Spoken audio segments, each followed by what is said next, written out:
Hey everybody, and here we are yet again in another episode of Q's and Dailies.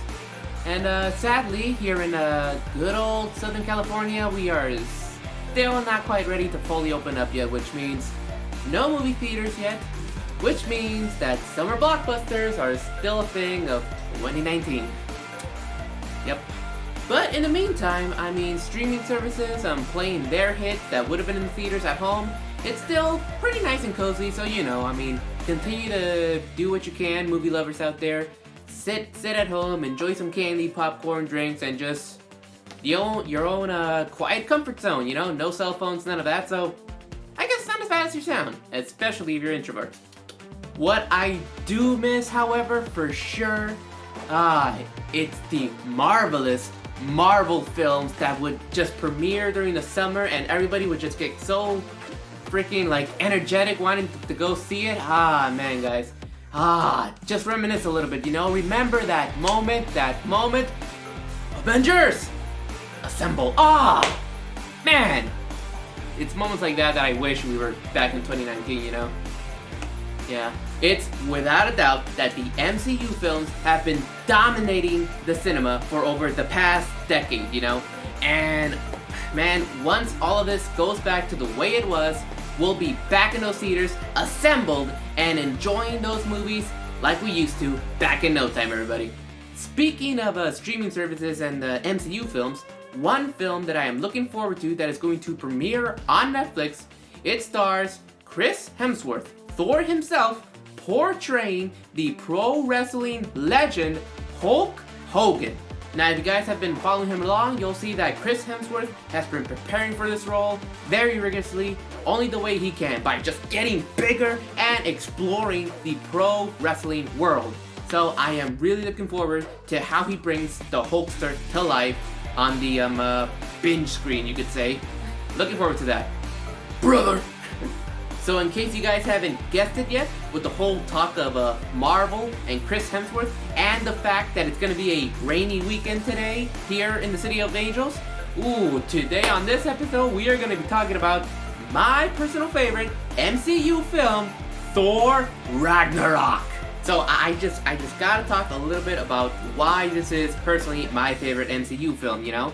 I mean, I just felt that Thor Ragnarok had a little bit of everything that really makes a great MCU film. It had just action, it had comedy, it had a great story, it had great characters, it had just every little bit, music, of course, obviously, and there was just a little bit of a different kind of like feel to it, a different kind of vibe, whatever you want to call it, that kind of separated it from the other MCU films, you know? But at the same time, it was still an MCU film.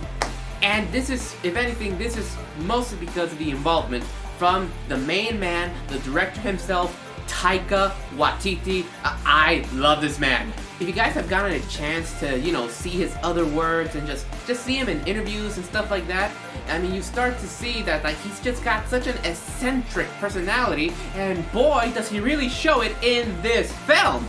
It was stated by Taika and some of the other actors themselves that this film is filled with so much improv, and I mean a lot of improv, and by that I mean that at least 80% of the entire film is improv, and you could see that clearly with just some of the so quirky moments that are in this film that makes people like me and other MCU fans love it so much. Now, one scene that I feel just has to be improv is the scene where they're in the Grandmaster's palace doing the whole party thing. He's DJing the whole thing, so cool. And Thor meets back up with Loki, and then they start talking, have that little whisper banter, and then you see Jeff Goldblum talking about his age, but actually I'm here or something, and then he just has this weird little awkward pause in the middle, makes a freaking little face, and then Thor and Loki just kind of look at each other, what the heck's going on? And then it's those awkward little moments that I love! That's why, favorite MCU film. Little quirkiness that separated it from the rest. I mean, yes, the other MCU films had good comedy, but it just didn't have a natural, weird flow to it that just... You just gotta let these actors kind of do what they want, you know? And you get gold. Gold. Thank you, Taika. Now, as much as I did love the comedy and just the whole feel-good moments, feel-good attitude overall in the film from beginning to end, there were still some great moments of action and drama within the film, Great action scenes from, all the way to the beginning where Thor is fighting Surtur, his fire demons, and that big dragon. All the way to the end where his team and the Revengers are fighting against Hela and all that. But my personal favorite action fight scene, hands down in the movie, has to be Thor versus Hulk. Yes! So much yes! And both of these Avengers just they go toe to toe, face to face, mano a mano with each other in that fight, And they leave no bars held back. It was a great fight scene, but also there's this sense of just long-term storytelling in the movie series, the movie franchise with Thor and Hulk, where their relationship has always been kind of like, I don't know, you could call it a sibling rivalry, where they all kind of try to do each other out or something, and they just fight it out, and then they go back to being friends, but there's always a little bit of and that's just so good because it really gives them like a real life connection between these two powerful monsters. That's what got me, Great action between the two, but also a great connection with their characters. I freaking loved it. Thor and Hulk, man, so good in this movie. So good. So good. So yes, overall, great, amazing job from Mark Ruffalo and Chris Hemsworth bringing these characters to life and just building their character, developing them throughout the years. So good. Thank you. Job well done. Love you guys. And of course, we can't leave out just the overall amazing cast that was in this whole movie. It was a stellar cast with everybody doing such a great job with old faces and new faces alike, really just, again, making this film, in my opinion, just so good. Great characters such as Chris Hemsworth's Thor, Tom Hiddleston's Loki, Anthony Hopkins' Odin as our returning Asgardians, and new Asgardians such as Tessa Thompson's Valkyrie, Kate Blanchett's Hela, and of course we can't forget about the characters we meet on Sakaar. Jeff Goldblum's freaking Grandmaster was great, and of course you can't forget about Korg. Yes, freaking Korg. Yes. Oh my God, Korg. Now you can go ahead and fight me all you want on the comments below, but Korg was hands down the funniest character in the whole film. Funniest character, hands down. Voiced by Taika Waititi himself, he delivered just genius, comedic lines of pure and utter gold every single time he opened his hard, perishable rock mouth. Can I just talk about the inside joke that Taika Waititi put in the film? Oh my God, guys, when I found this out, it's so damn funny! When Thor and Korg first meet, they're in that little dungeon, and like Korg introduces himself, like, saying, oh, hey there, I'm Korg, I'm made of rocks, but don't worry, unless you're scissors.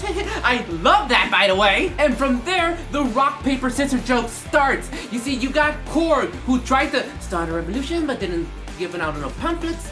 And, so his revolution failed. The pamphlets are made of freaking paper. So yes, paper beats rock. The pamphlets beat Korg. It's freaking paper beats rock, man. And then later in the film, we have Korg and his friend Meek. Meek has freaking like scissors, swords, whatever you want to call them, for hands. You see where I'm going with this? At the end of the film, he stepped on him in the bridge, and he thought he had killed him. I mean, he didn't die, but he thought that he had killed him. And you have Korg, who's made of rocks, accidentally squishing. He accidentally squished Mick, who's scissors, rock, pin, scissors. It's just so damn funny. Oh, Taika, a freaking comedic genius. Guys, this is the funniest MCU film ever. So, now we know why I love this movie so much, obviously, guys. I mean, I just do. Favorite MCU film out there. But now we have to talk about, well, obviously what we always talk about, of course, here, the music. Now, what really stood out to me about the music in Thor Ragnarok that separated it from the rest of the MCU films was the use of synth.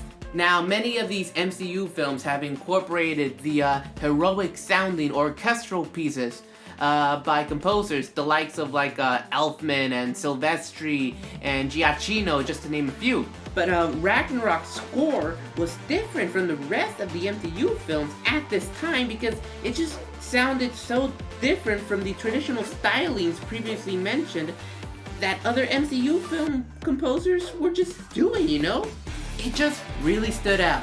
The almost retro 80s electronic rock influenced stylings of the synth went well with its more campier, comedic, and quirkier mood throughout the film. This new retro-influenced electronic style fits perfectly with the setting of the planet Sakaar, and y'all know that I love a good setting, especially when it is paired with just such a perfect score. Speaking about the whole like retro 80s type of atmosphere that it's kind of giving out, I couldn't help but think to myself, you know, that hey, this movie kind of gives me some Flash Gordon vibes, you know? And wouldn't you know it, one day when I'm just looking this movie up and stuff, I find some articles that say that Taika Waititi actually was influenced by the film itself. And god dang it, guys, I see the relations. Like, this movie is not just my favorite MCU films, but also one of the most fun MCU films out there. It's also paying homage to just like such a crazy decade in the freaking history of the whole world. The 80s. Wow, Taika. Dang. Just dang. Wow. Now, aside from the 80s, we also get a little bit of the 70s in the film in the form of the legendary rock band Led Zeppelin. One of the main pieces of popular music that was used in Thor, in the movie, in the trailer, was of course, Immigrant Song. Now, Led Zeppelin always had this like incredible aura surrounding themselves of like mysticism and legends and just like a Tolkien-like stuff, you know, and it was present in their music. And, I mean, what better choice for this film than, of course, Immigrant Song. Now you can hear very clearly in the lyrics of Immigrant Song how well this song just ties in to the film itself. You have lyrics that talk about like lands of ice and snow and like the hammers and stuff, you know, like that's just a straight connection to Norse mythology, you know, like the frost giants, and also they mention Valhalla and all that stuff. It's just such a perfect song for, dare I say it, a perfect MCU film. Dang. Taika Waititi. Everybody in this film knows how to rock! And so good. How many times do I have to keep saying that? Just so good.